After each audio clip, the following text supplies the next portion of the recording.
the Italian Football Podcast. Hello everybody and welcome back to another post-match reaction podcast here on the Italian Football Podcast. It's the first post-match reaction pod of 2025 here on the Italian Football Podcast, and we will be reacting to I don't know how to describe this game really. A Supercoppa Italiana semi-final which sends Milan past Juve to play Inter in the final of the 2024 Supercoppa Italiana after a comical Federico Gatti own goal, and a game that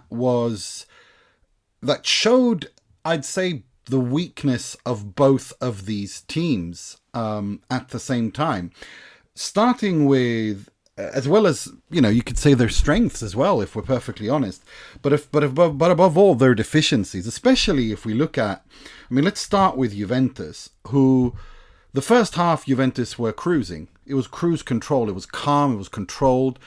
Milan looked flatter than a pancake. Didn't create anything, had no real geist, had no energy, looked completely just uninterested. Many players looked very uninterested, except for maybe Christian Pulisic.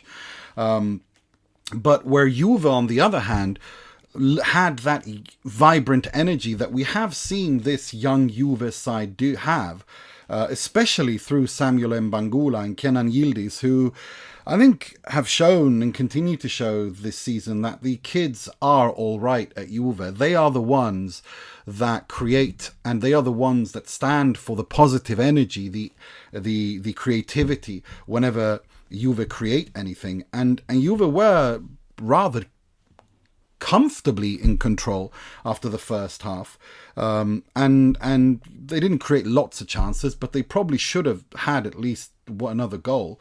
The goal, of course, coming from Kenan Yildiz, who started when Francisco Conceicao picked up a knock during warm-up and started instead of him, and he showed again that why I believe so much, why myself and many others believe so much in him, and that is that when he's given the chance, he takes it. He always takes the chance when he's given it at this very young age, whether it's as a substitute, whether it's someone gets injured and he comes on.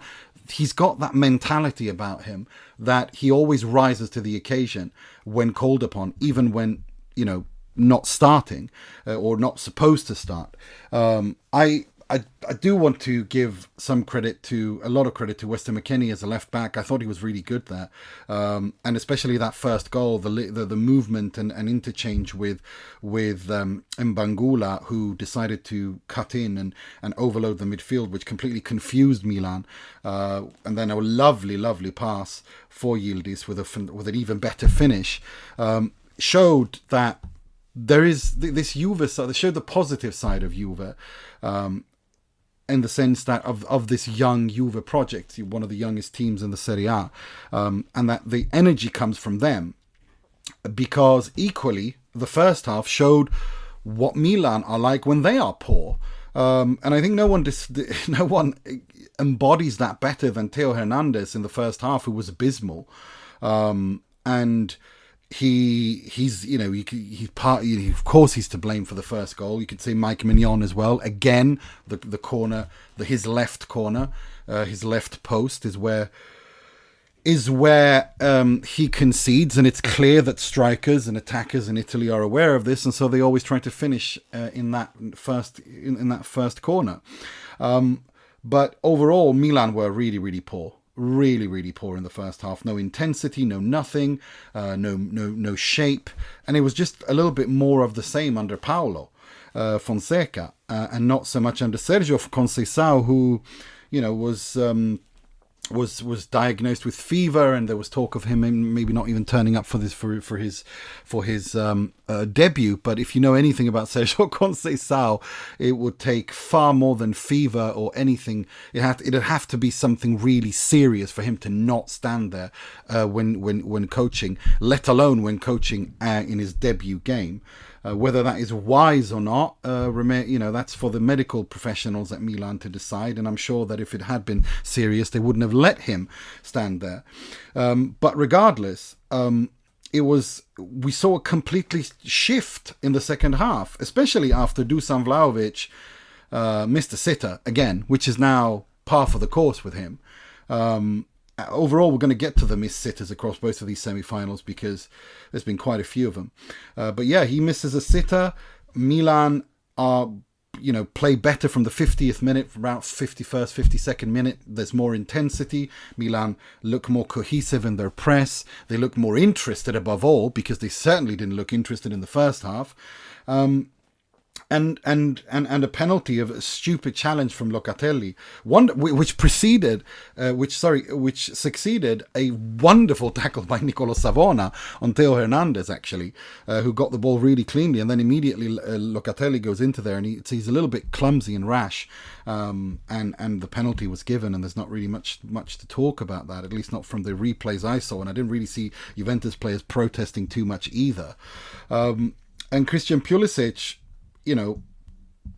scores a penalty where Michele Di Gregorio is on the ball, but it did kind of feel like Milan, Lady Luck was on Milan's side, and none more so than when Federico Gatti, equally as unlucky scapegoat, when Alvaro Morata drops deep and plays a wonderful ball down, drops deep and plays through Yunus Musa down the right wing, and I know a lot of people will want to criticize Federico Gatti. I think he's unlucky there more than anything.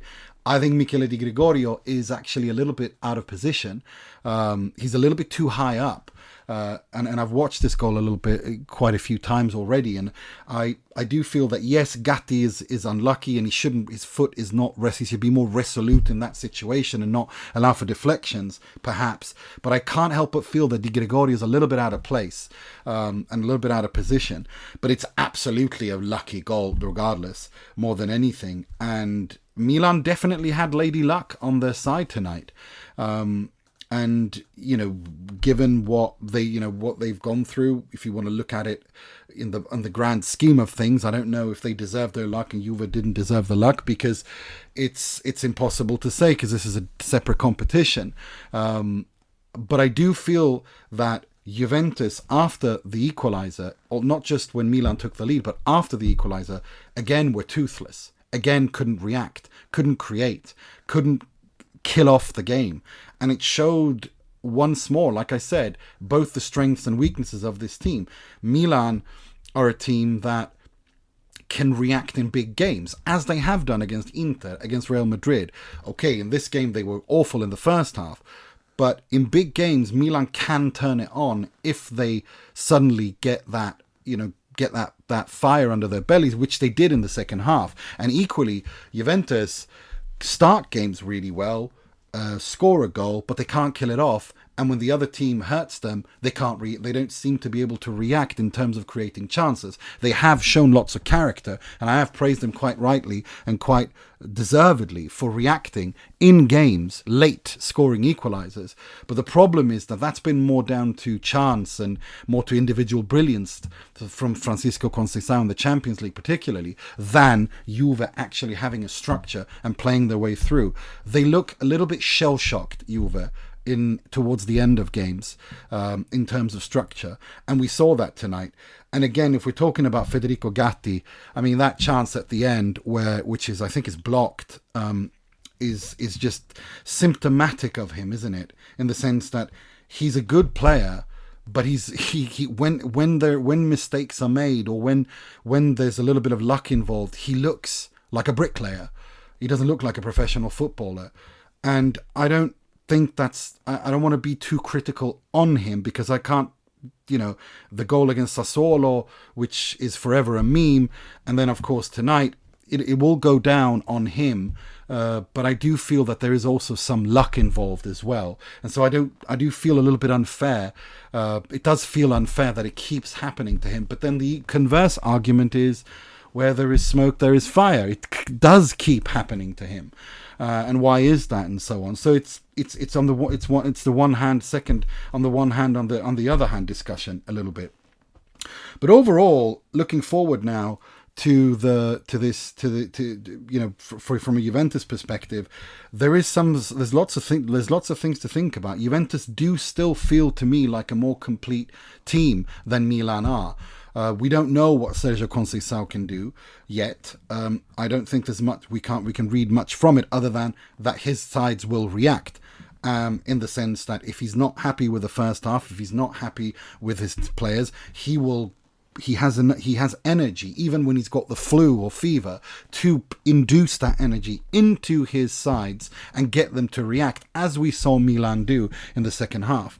But overall, how far it takes them and where it leads them overall in the season, I think it's impossible to say right now, other than these are two teams with clear deficiencies, with clear problems, and lots of question marks moving forward to the second part of the season.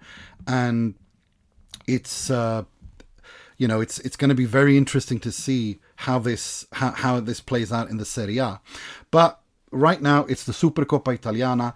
It's in Saudi Arabia, and I have to say that what we saw last year with the curva there, with Inter's curva there, some Napoli fans there, Lazio fans there. This year, when neither of the curva had decided to turn up, this has been a snooze fest, in the sense that not just from so far, at least, without we haven't seen the final yet, of course, but so far it has been a snooze fest in the sense that the fans that turn up to these games are more quiet than the silent section of the law library in Stockholm University, which I have first-hand experience of. Especially Inter Atalanta, it wasn't sold out. Tonight was sold out, but it was still pretty quiet. And that's not a good thing.